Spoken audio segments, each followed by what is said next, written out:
Hello my friends, welcome to a new blog. আবার আমার একটা নতুন দিনের গল্প নিয়ে তোমাদের কাছে হাজির হয়েছি। আজকে সরস্বতী পুজোর প্রথম দিন। আরে সরস্বতী পুজো তো একদিনেরই হয় জানতাম না। না, এই বছর সরস্বতী পুজোর আমি আনবো 3টে ব্লগ, মেবি সেটা 4টেও হতে পারে। সেটা অবশ্য ব্লগের টাইমিং দেখে আমি ডিসাইড করবো যে সেটা তোমাদের জন্য 3টে ব্লগ হবে না 4টে ব্লগ হবে। আপাতত তো আজকের দিনের ব্লগটা আজকের মতনই হচ্ছে। আজকে আমি এই যে দেখছি সুন্দর করে রেডি হয়েছি একটা নীল সাদা শাড়ি পরে। প্লিজ নো কমেন্ট নীল সাদা নিয়ে। তো নীল সাদা শাড়ি পরে রেডি হয়েছি, যাব আমার মোনা ডার্লিংয়ের বাড়ি। মোনা ডার্লিংকে তো তোমরা একটা পিকনিকের ব্লগে অবশ্যই আগে দেখেছো, আর এছাড়াও ওর সাথে আমার সেই 2016 থেকেই পরিচয়, আমার কলেজ লাইফের ফার্স্ট ফ্রেন্ড। আমাদের দুজনের একসাথেই কলেজে অ্যাডমিশন হয়েছিল, তো সেখান থেকে আমাদের দুজনের বন্ধুত্ব শুরু। তো আজকে আমি যাচ্ছি ওর বাড়িতে পুজো আছে। ওর বাড়ি কুদঘাট।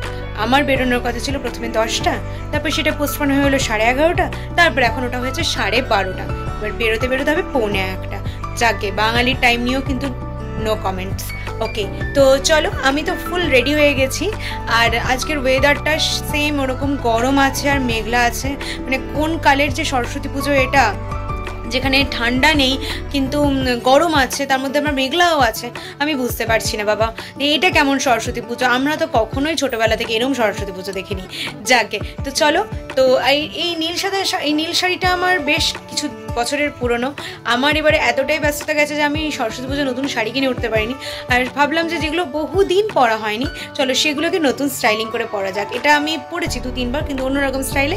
আজকে পরেছি একটু অন্যরকম স্টাইলিং করে, অন্যরকম জুয়েলারি ব্লাউজ দিয়ে অন্যরকমভাবে সেরেছি একটু। তো চলো এবারে যাওয়া যাক বাসে করে যাব, তারপরে মেট্রো, তারপরে বললো অটো করে যেতে হবে, দেন ওর বাড়ি পৌঁছবো। এবারে দেখা যাক কতক্ষণে ওর বাড়ি পৌঁছতে পারি।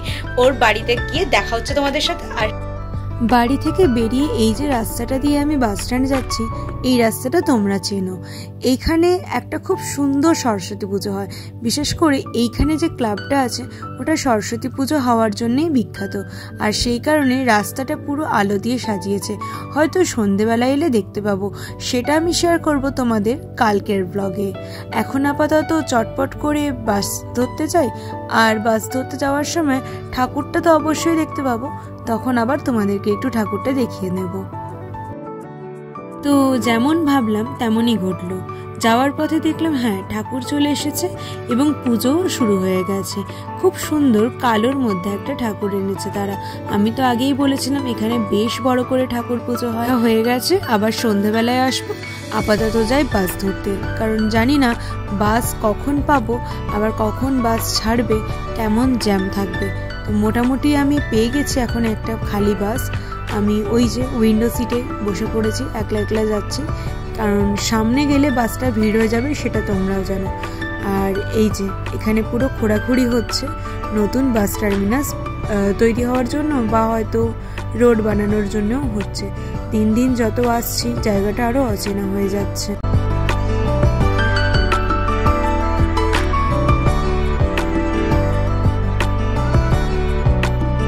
করে চলে এলাম এক্সাইড মেট্রো স্টেশন আমার বাড়ি থেকে নিয়ারেস্ট মেট্রো স্টেশন। দেন 15 টাকার একটা কাগজের টিকিট কেটে চললাম মেট্রো চাপতে। মেট্রো করে নামবো নেতাজি, যেটা ওর বাড়ির সামনের মেট্রো স্টেশন। আজকে আমি একটা ভুল দিকে চলে গিয়েছিলাম, তারপরে আবার ঠিকঠাক নিজে বুঝে আবার ঠিক মেট্রো স্টেশনে দাঁড়ালাম। সত্যি খুব বিপদ থেকে বেঁচে গেছি। চলো, এতটা ট্রাভেল করে এসে একটু খিদে পেয়ে গেছিল, তাই একটা মিষ্টির দোকান থেকে ওর জন্য একটু মিষ্টি নিলাম, আর আমি নিলাম একটু দই বড়া। এখানে এত দারুণ দারুণ মিষ্টি আছে না, জাস্ট মনে হচ্ছিল কোনটা ছেড়ে কোনটা নেব। যাকে, তো এবারে আবার অটো ধরলাম, অটো ধরে পাড়ি দিলাম ওর বাড়িতে। চলে এসেছি মোনালিসার বাড়িতে।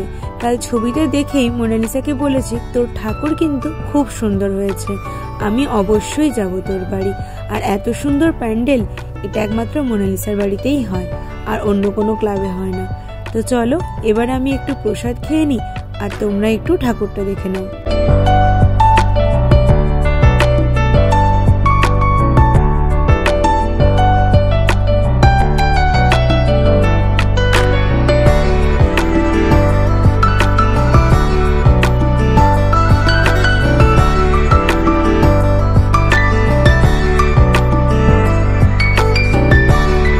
প্রসাদ খেয়ে মোনালিসাকে বললাম চল একটু ছাদে ঘুরে আসি, একটু ছবি তুলে আসি।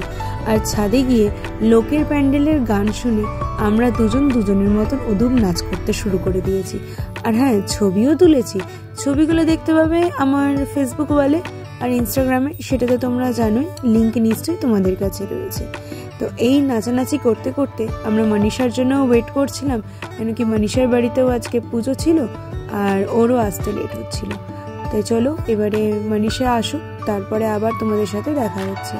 তো হাসি ঠাট্টা আড্ডায় জমজমাট কাটলো আজকের গোটা দিনটা। আর ছবি তো অনেক তুলেছি, অনেকটা ভালো সময় কাটিয়েছি।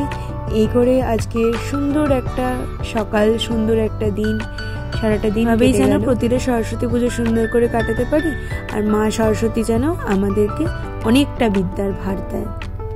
তারপরে প্রায় 8টা নাগাদ আবার খাওয়া দাওয়া করে চললাম বাড়ি। আর এই কুদঘাটের এই মেট্রো স্টেশনের যে এসকেলেটরটা ছিল, এটা না আমাদের হাওড়া মেট্রো স্টেশনের এসকেলেটরের কথা মনে করিয়ে দিল। এত উঁচু আর এত লম্বা ছিল, গোটাটা তো ভিডিওই করে উঠতে পারিনি। যাকে এবারে আমি কিন্তু ঠিকঠাক মেট্রো স্টেশনে দাঁড়িয়েছি। কুদঘাট মেট্রো স্টেশনটা বেশ ফাঁকা ফাঁকা, আর এমনিতেই রবিবার একটা ছুটির দিন, আর তার মধ্যে সরস্বতী পুজো, মানে যে যার মতন পুজোতে ব্যস্ত। আর আবার রাত প্রায় 8:30 পৌনে 9টা বাজছিল, যে কারণে বেশ ফাঁকা ছিল। কিছুক্ষণের মধ্যে আমার মেট্রো এসে গেছিলো, অ্যান্ড দেন মেট্রো ধরে আবার বাস ধরে চলে এসেছি বাড়ি। আর শুধু বাড়ি নয়, নাচের ক্লাসের তোমরা কিছু ছবি দেখতে পাচ্ছ। নাচের ক্লাসের সাজানোর কাজ চলছে, আর তার সাথে যে সব স্টুডেন্টরা নাচের ক্লাসের আমাদের ড্রয়িং সেকশনের সঙ্গে যুক্ত আছে, তাদের সুন্দর সুন্দর আঁকা ছবি।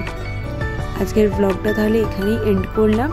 আজকে আমার সরস্বতী পুজোর প্রথম দিনের ব্লগ, আসছে আবার দ্বিতীয় দিনের ব্লগ। তোমরা আমার চ্যানেলটা অবশ্যই ফলো করে রাখো।